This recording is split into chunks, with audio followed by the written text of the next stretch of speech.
You're tuning into Black and White Sports on YouTube. The no-holds-barred truth on sports. The main event starts now. I am back. Rodrance for Black and White Sports 2. Well, we got some breaking news in here involving a couple of different players. One, Ezekiel Elliott is being cut by the Dallas Cowboys. That's right, he's being released. We'll check that out. And the New England Patriots did backfill Jakobi Meyers' spot by signing JuJu Smith-Schuster. That's right. Some people are saying this is comparable to Jakobi. I mean, if you look at the stats, honestly, it's not that close. I mean, Juju he's got more productive seasons than Jakobi. I mean, in 2018, he had 111 catches and 1,400 yards, 7 touchdowns. In 2020, 97 catches, 831 yards, 9 TDs. Last year, 78 catches, 933 yards, 3 touchdowns. And we'll get to, let's just go ahead and get to the specifics of that real fast. He is getting, Smith-Schuster will get $33 million over 3 years in the same $11 million per year range that Jakobi Meyers and Allen Lazard agreed to this week. That's kind of surprising. I would sort of consider him a little bit better than both of them. He's definitely an inside threat. Now, while we're on that, I've got it right here. Albert Breer, strong inside wide receiver who can be contested. A contested guy outside, won't run by anyone. Should fit as sort of a power in the slot in New England. Good feel for the game, was tough, good locker room guy in Kansas City. He is saying, Albert Breer, and he's really tied in with the Patriots, because right down here you see after signing Juju, the Patriots aren't done. They are heavily pursuing Cardinals wide receiver DeAndre Hopkins. But Albert Breer, just a little while after that, said the Pats are not in it for DeAndre Hopkins. So there you have. This is how this works. Conflicting reports. Evidently, supposedly, the Pats, also from Jeff Howe of The Athletic, the Pats are chasing Jerry Jeudy from the Broncos as well. I'm like, really? Sean Payton's gonna jettison Jeudy out of there? So that's pretty interesting. Now, let's jump in and get to Ezekiel Elliott. Cowboys to release running back Ezekiel Elliott after 7 seasons. That source told ESPN's Adam Schefter, this is ESPN, Elliott was set to count $16.7 million against the salary cap with a $10.9 million non-guaranteed base salary. Elliott will be designated as a post-June 1 cut per sources, which means the club will save nearly $11 million against the 2023 cap, but he will count $4.9 million against the 2024 cap. The Cowboys will not get the cap credit until June 1. So that makes it a little tough to backfill right now. We're talking 4 months nearly.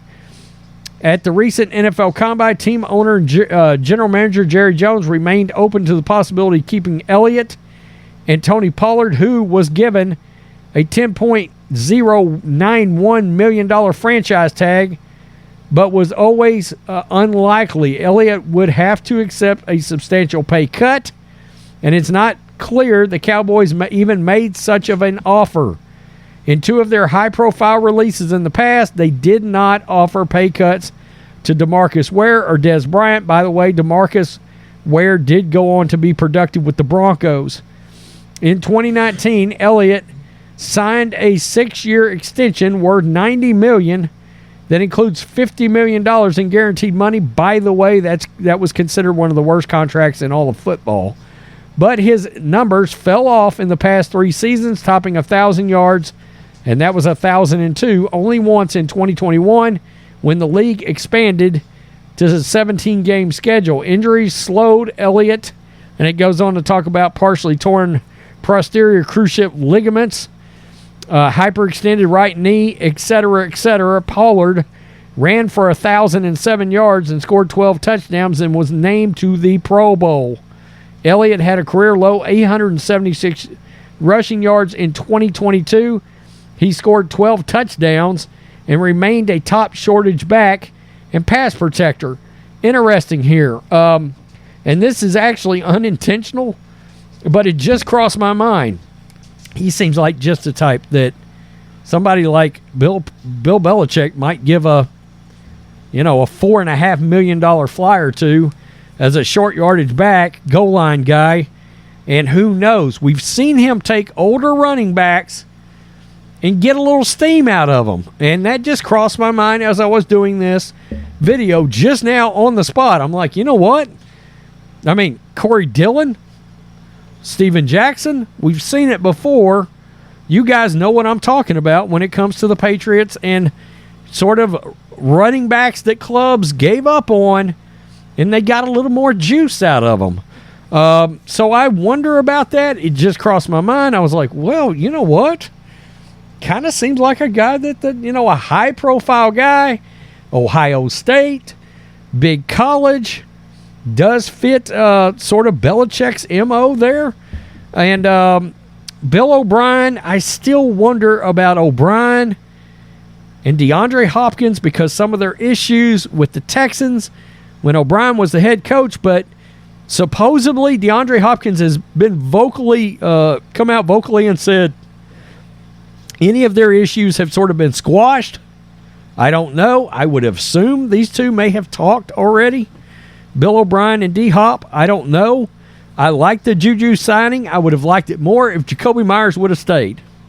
All right, for the Patriots. So, I've noticed online, JuJu is kind of takes some shots out there. I did not realize how many people don't like this guy, and God dog, he's pretty productive. I mean, when you look at his stats, it sort of is what it is. Guy just catches balls. Let me look at this one more time. 78 receptions last year, 933 yards, 12 yards per reception. Now, he only had 3 touchdowns, and he's kind of a power slot guy. He's not as fast as you would like or that you might think. That sort of backfired on the Steelers. They thought, we're going to get rid of Antonio Brown.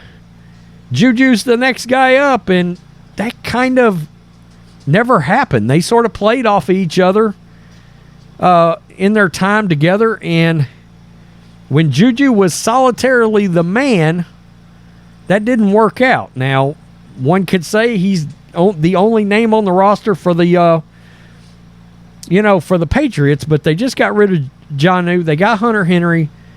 Devontae Parker looked like he was heading towards being something, and he kind of fell off. It's really weird. Some of the pickups, I would assume Nelson Aguilar will get walking papers at some point. And far as Ezekiel Elliott goes, I don't know. I just threw that out there as the Patriots. It just crossed my mind. I don't know who else would take a flyer on Zeke. He's got about 8,200 yards and 80 career total touchdowns for the Cowboys. And Jerry Jones loves the guy. He does. I mean, this one, kind of like Des Bryant, and these guys, Jerry really cares about his players and his dudes. And Jerry has been taking shots over Zeke for 3 years now and just keep plugging along and letting Zeke go out there. And frankly, they let Zeke run more than they should have in the last, let's say, 2 years for sure. It is what it is. Good blocker, by the way. I mean, Zeke has got some all-around skills, but average 3.8 yards a carry, and he's not as fast, doesn't have as much burst as he used to have. He's an aging running back. Kind of crazy. It doesn't feel like he came out that long ago. Peace. I'm out. Till next time. Black and White Network supporters, make sure you go over and check out the Black and White Network merchandise store. 25% off USA First. 25% off USA First. Go now. Thanks for watching the show. Be sure to like, comment, and subscribe. Be sure to tune in next time on Black and White Sports.